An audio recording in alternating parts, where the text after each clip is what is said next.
Barangay Peacekeeping Action Team, or BPAT. BPAT aims to establish an effective community policing machinery through community partnership. It was approved in 2009. After 5 years, let's see how BPAT works, particularly on the aspect of the community awareness. Do they know that BPAT exists? For the rapid assessment on BPAT, we went first in Barangay West Crame in San Juan, only to find out that there is no BPAT in the area. We proceeded to Barangay Bagong Lipunan, which area includes Camp Crame as part of its jurisdiction. I'm Kagawad Bansil, Kagawad dito, Barangay Bagong Lipunan ng Crame po. Halos lahat ng mga tanod natin nag-undergo na po ng training sa BPAT. Ang BPAT po ni mga 18 years. Siguro ma'am, number one doon, safety ng barangay. Pagsagot po sa tao, pag meron po mag-blatter dito. Ang problema lang po ma'am, dahil BPAT po, siguro po yung mga ibang tao, halimbawa, naka-uniform po yung BSDO natin ng BPAT. Yung ibang tao po, hindi po nila alam kung ano yung BPAT. Ka ba sa peacekeeping action? Nag-train BPAT? Peacekeeping team? Barangay Peacekeeping Action or BPAT? Salamat. Barangay Peacekeeping Team. Pero BPAT. Pero may nagro-ronda araw-araw. Okay. So napapa rin po yung BPAT, hindi po sila aware kung ano po ang BPAT.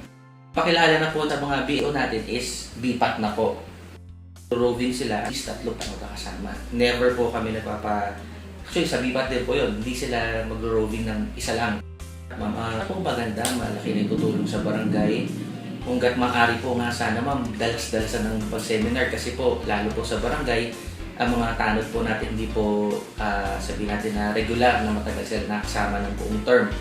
May mga tanod po na napapalatan din kagad, may mga pumapasok po na bagong tanod. So, yung mga bago po sana, nakakapag-seminar po sila kagad sa BPAT para po yung kaalala nila sa protection, peacekeeping po ng barangay, mas lumawak po.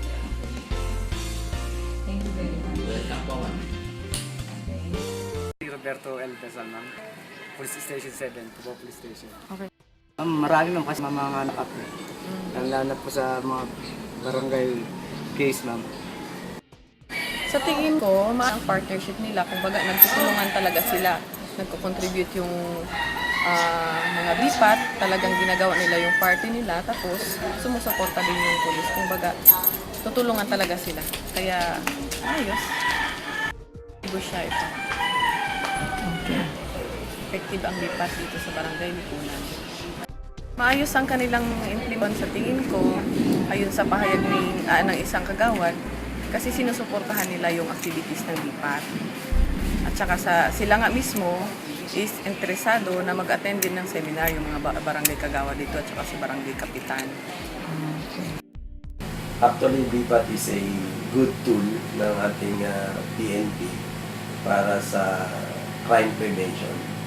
Unang-una, nakakatulong siya sa pagpapalakas, to strengthen yung ating law enforcement at saka yung community organizing.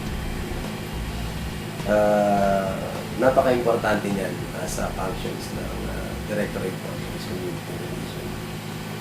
Sa assessment ko, base doon sa ating manual, napakalawak pa ng sakop o ng trabaho ng BPAT na may specify lang kung ano yung importanteng functions ng BPAT, mas magiging effective.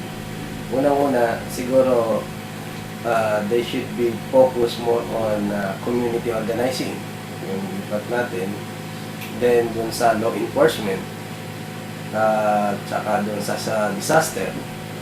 Kasi kung kasama pa rin sa kanila yung sa ating ISO, other functions, medyo hindi na sila magiging effective and efficient. BPAT must be sustained together with its supportive role in crime prevention and solution, since they are embedded and present in their own localities. Among the issues that PNP must consider in its effective implementation include the streamlining of its components from 5 to 3, namely law enforcement, community organizing, and disaster management. It also needs to increase the awareness of the members of the community who shall be the same flag who will support them to maintain peace and order. And lastly, it needs a continuous BPAT training among the members of the community who are interested to volunteer as members of BPAT. On behalf of Jacinto Zamora and Mariano Ponce, this has been Marina Dizon on a rapid assessment project for BPAT.